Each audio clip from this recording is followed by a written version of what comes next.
residents and all that.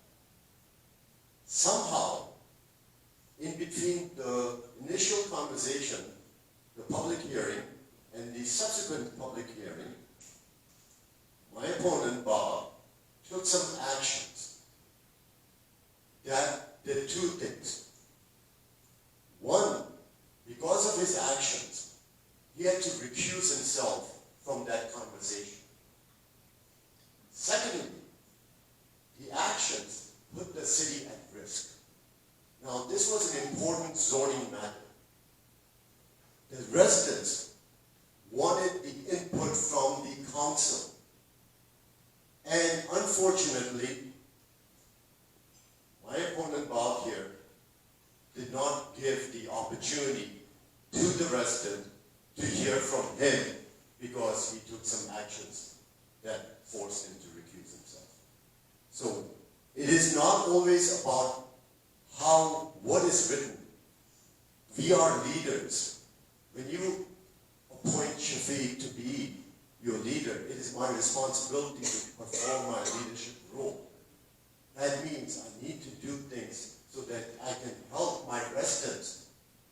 If a project is not a good project and it doesn't make sense as a council, we agree that this may not be the right thing, then I may not favor that project. But I need to be involved. I can't take actions to recuse myself. Okay. This is about restaurants. Johns Creek often seems to be a revolving door of failed restaurants, especially franchise restaurants. Would you like to what would you like to see happen to make the restaurant business thrive in our city? And I think this is not just for franchise restaurants, any restaurant. First of all, we know restaurant business is a difficult business.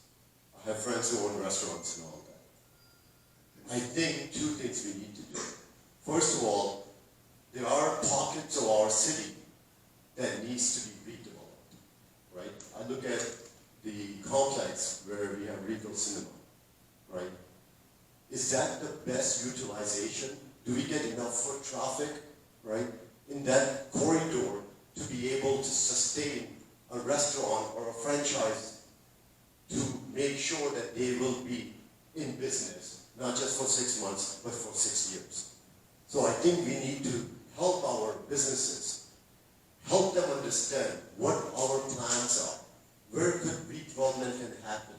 Because ultimately, if it's difficult for the customer to go to a location, because it's not a thriving place or it's not convenient, I don't care how good food you serve. It will be difficult to remain in business. So we need to help our franchise businesses, our other businesses, to be in locations where they can have a higher chance of success. If we can do some redevelopment of some of the areas that we are part of in Johns Creek and create that vibrancy and attractiveness where people can say, I want to go there. I want to go have a meal there. After a meal, I want to do this, right? So I think it's a responsibility not only for the business, but also for us as a city to create the appropriate environment to have thriving businesses. Need me to repeat? It's about the question about restaurants. Sure, yeah. Restaurants, Johns Creek seems to be a revolving door. Yes. You got it.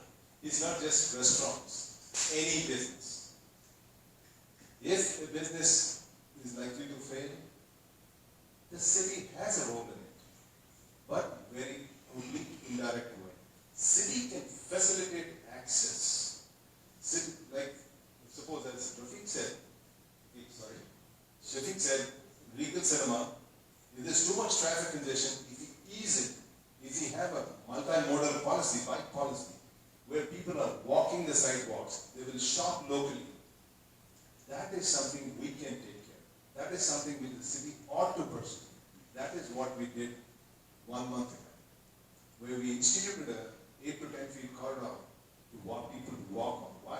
So that it slows down the traffic, reduces the number of cars, makes a better stakeholder in the community. You have more interactions when you meet with each other on the sidewalk, and you will also be shopping locally. That is the reason why I strongly feel. I also want to go back to the previous question. Did he answer net acreage versus gross acreage? Or he went on a random bottom?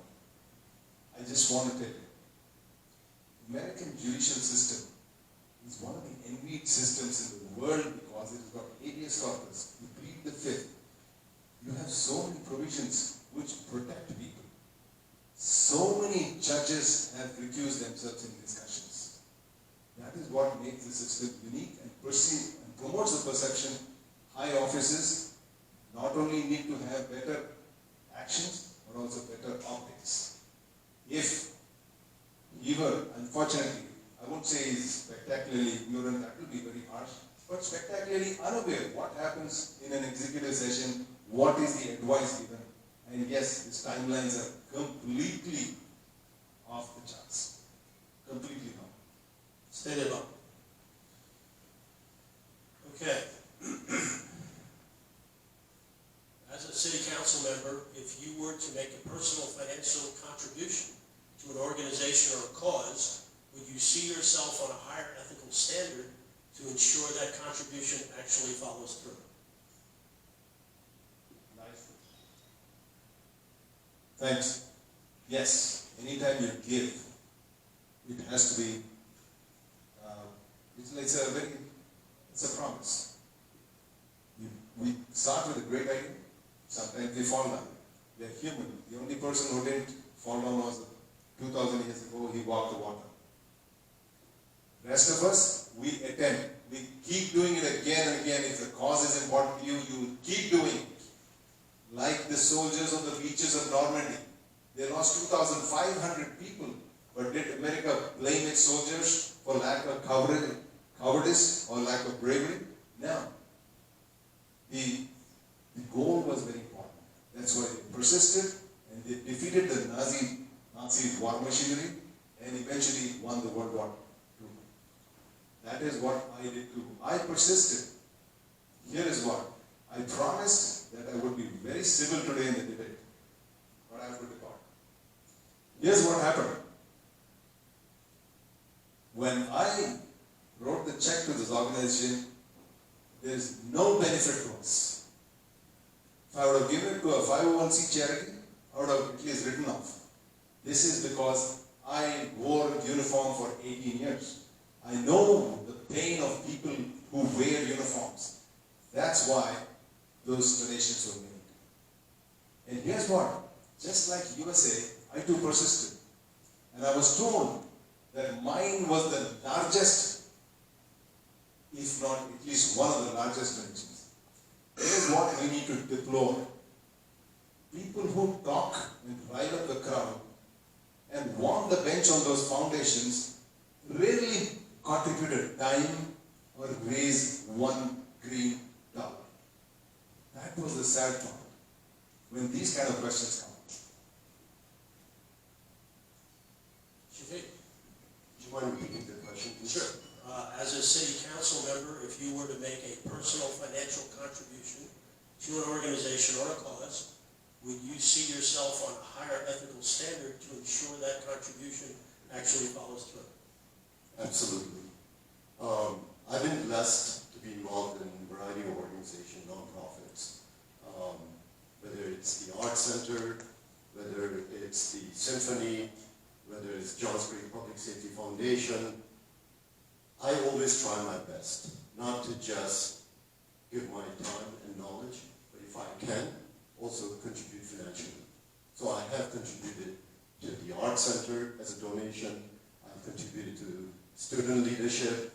I've contributed to Symphony. I've contributed to the Johns Creek Public Safety Foundation. The Johns Creek Public Safety Foundation, I did get more of a so-called benefit. The reason why I got a benefit from that organization was a couple of years ago, the state of Georgia passed a tax credit program for donations to approved public safety foundation. And Johns Creek is one of them. So what that means is, if you make a donation, and I as a board member have tried working with the board members to raise money. We got a good check from Waffle House, $27,000. But also have made a contribution to that. The benefit that I got out of it was the program allows us to get dollar for dollar tax credit against our Georgia tax liability. So if I write a check for $4,000, it's a process that you follow. Not only the fact that I'm giving my donation to that organization, which is a good thing, but I also offset this exact same amount of tax liability with my state of Georgia taxes. So normally we don't get that kind of opportunity, but with this new program that the state of Georgia started, that is something, and I encourage all of you to please participate in that program because it's a good thing for all of us. Thanks. Stay right there, Shafiq. So this is about affordable housing and living wage.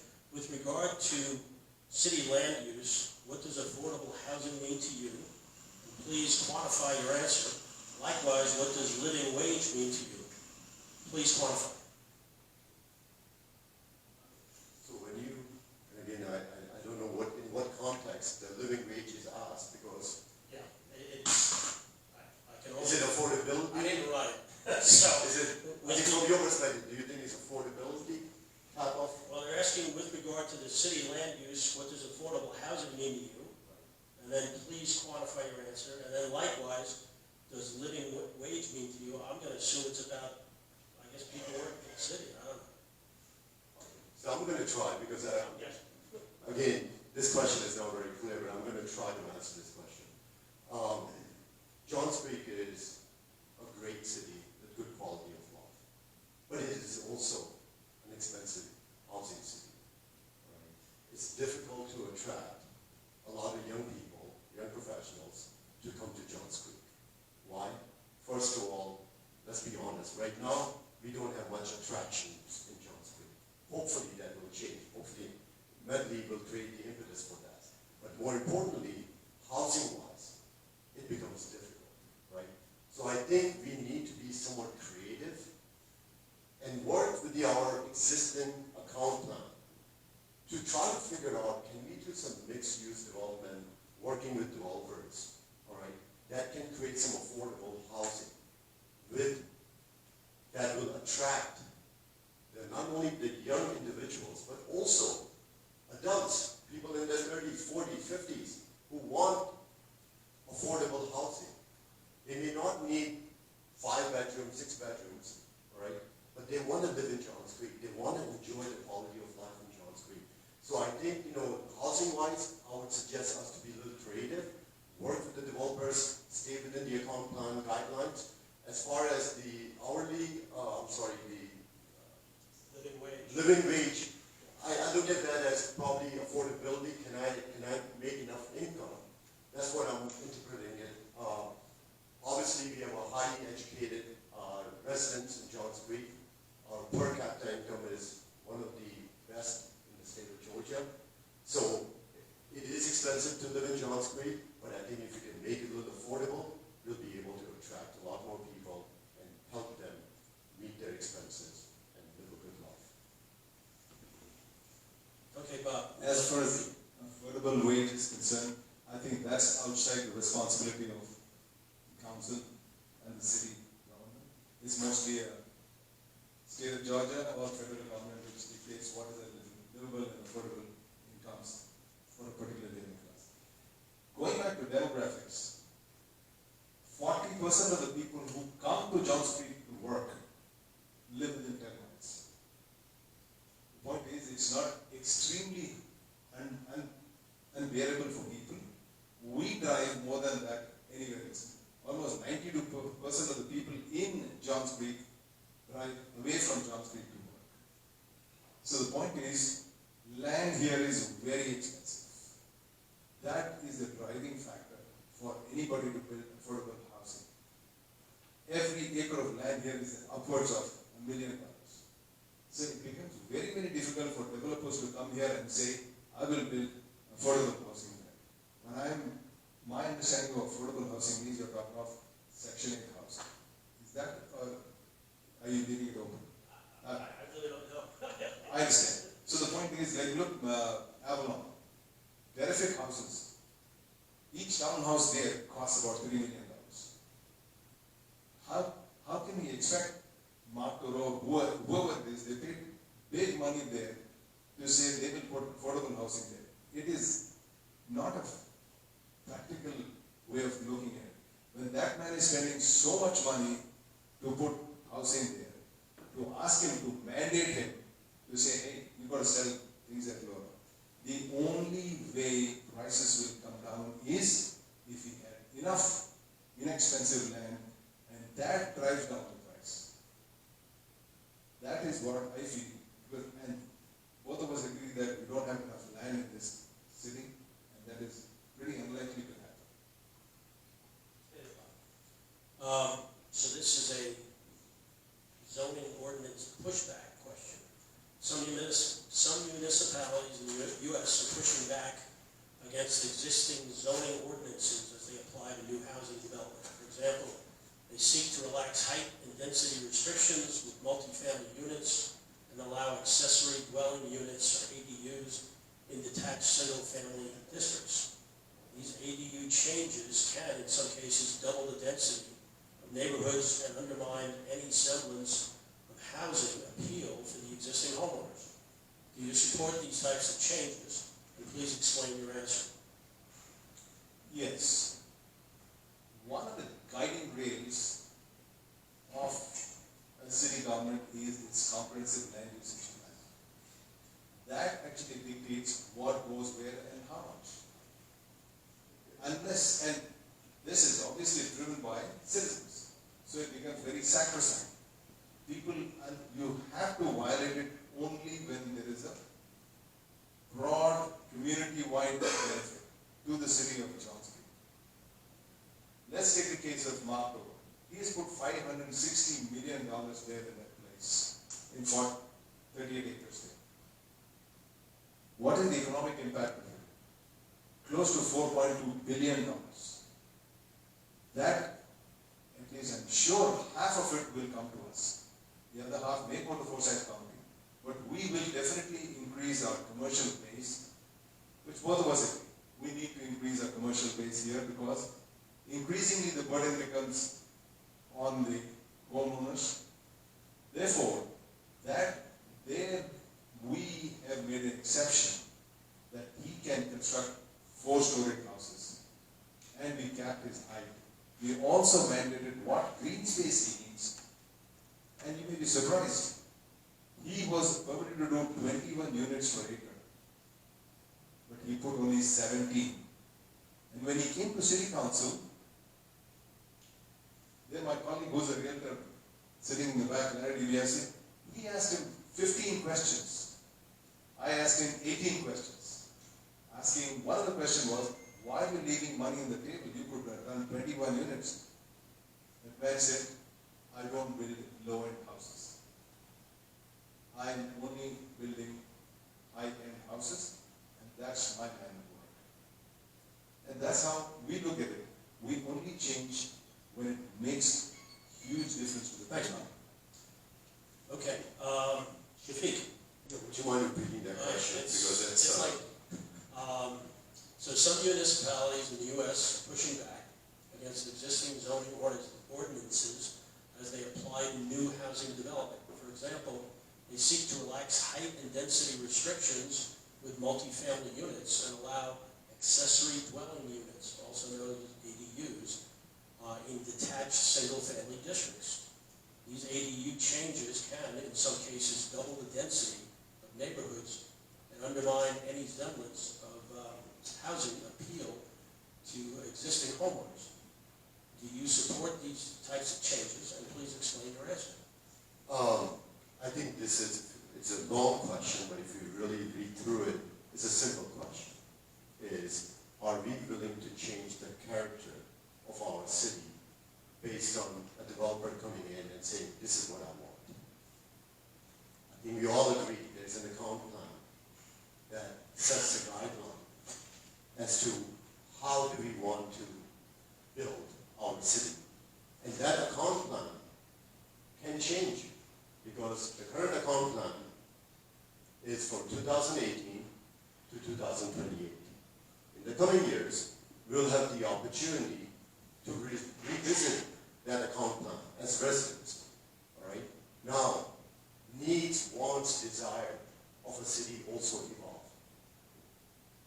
We need to currently make sure we do not adversely impact our current account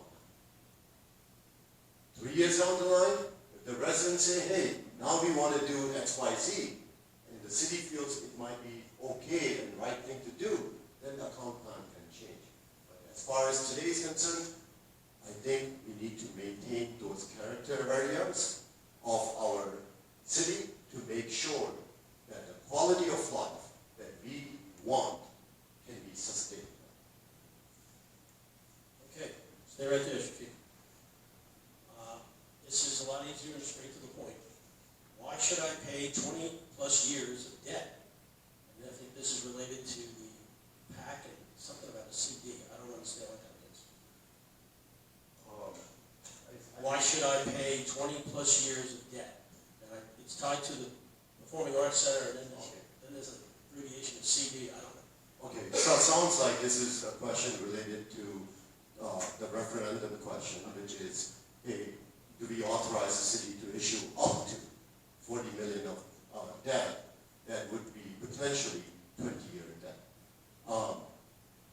It is our decision, individual decision. All right. I think we are a well-informed community. I think we are an educated community.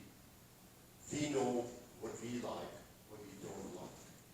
We also know that quality of life is one of the most important things. So as far as this particular question is concerned, I request all of us to be informed, look at your situation, understand your situation, and make the best decision for you as a resident of Jonesboro. I think I can't answer that question. You got that? I can't answer that question. Okay, all right. Okay, so let's jump to the next. And that will be Bob. So this is a public park open fields question. Do you feel the public parks at Johns Creek accommodate a proper balance of field sports like soccer, baseball, cricket, softball, etc.? And if not, how would you like to see this changed? I think I've answered this question earlier in another question, but let me try to do it better. Yes, when I was 4 years back when I was campaigning, I went to a subdivision to ask me, and those people looked at me, and they very hesitantly approached me. Sir, would you like to have more fields which are for other sports besides cricket? I said, I have no particular this thing, whether it's cricket or anything else. As far as if it is optimally used, I want land to be used to the best of its needs. Therefore, since then, we've been strongly advocating, and I do agree, American football has been marginalized. It's been like a stepchild in this city. We have seen numerous instances. We have to chase the city staff saying, please strike the field. It takes 6 months for them to realize that they have to strike the field. Then they'll come back to us and say, should we do it on cloth, or should we do it on paint, or should we do it on removable paint? It was astounding till we took a very firm hold, and they finally got one American football field strike. 1 week later, the striking is gone. This time, we will make sure we will emulate good practices from Alpharetta, which has made a very good use of their fields, wonderfully striped, so that everybody could use. It is never alone, never unused.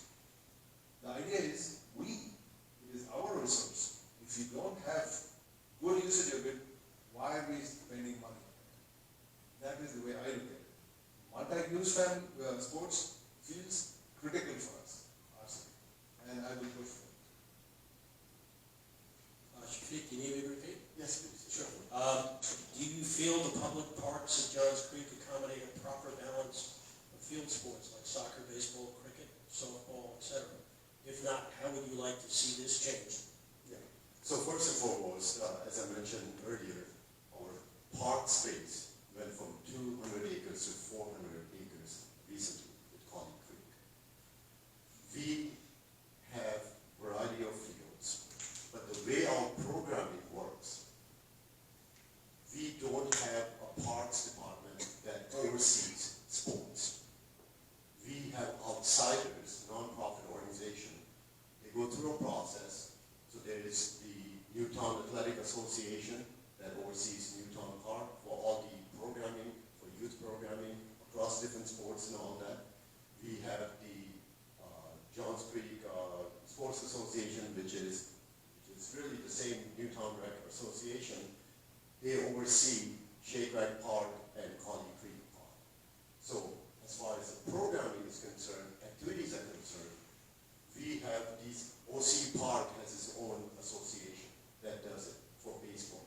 So the way our city structure works is, we work with associations that oversee sports. Now, as far as supply and demand is concerned, I believe we need more fields. And that's why the earlier question of working with Fulton County for the schools could be a good avenue because we don't have that much space to build more parks. At the same time, there are sports. So I have been the chair of the Recreation and Parks Advisory Committee. If you go to the Parks Department and you ask them, what is your biggest headache? You know what they're going to tell you? The number of calls I get for cricket. Because there is so much demand for the field space for cricket in Johns Creek, right? We need to be equal. We need to make sure if there is a need for soccer, football, we need to provide those needs as well. Very good. Okay, so this is a question on commercial node rezoning. A commercial landlord has already approached the city about rezoning part of a retail node for high-density housing. In some parts of the nation, this has become a trend with commercial landlords, and it almost always involves high-density housing. What are your thoughts about this type of rezoning, which could set a precedent for other commercial nodes in Johns Creek? So again, it goes back to the accounting plan, right? There are areas in each of those 8 nodes, we have 8 so-called sections, that have opportunities for commercial redevelopment, commercial activities. We need to make sure that when the developer comes to us, yes, we want that redevelopment to happen, but at the same time, we have this guideline, this plan called account plan, that is our guiding tool. So we can't just say yes to anything and everything. We want redevelopment, we want more businesses, but it also has to align with our needs and wants.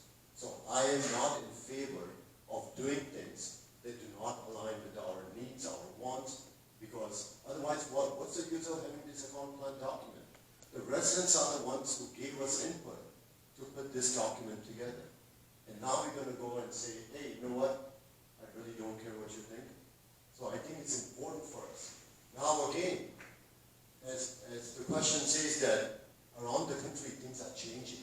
If you look at the Battery project, when Braves built that stadium, that project became one of the models for how to build baseball stadiums. Why? He did not build parking right there and then. The space was utilized to create commercial activities, housing, restaurants, so that 162 games a year, half the games get played, 81 games, but there are 365 days in a year. So I think developers are becoming smarter to build in a manner that can also generate sustainable revenue. But from our perspective, we do want good businesses, but we also want to keep the profile in place. You want to repeat? Yes. Sure. A commercial landlord has already approached the city about rezoning part of a retail node for high-density housing. In some parts of the nation, this has become a trend with commercial landlords, and it almost always involves high-density housing. What are your thoughts about this type of rezoning, which could set a precedent for other commercial nodes in Johns Creek? I'll give a short answer. Go back to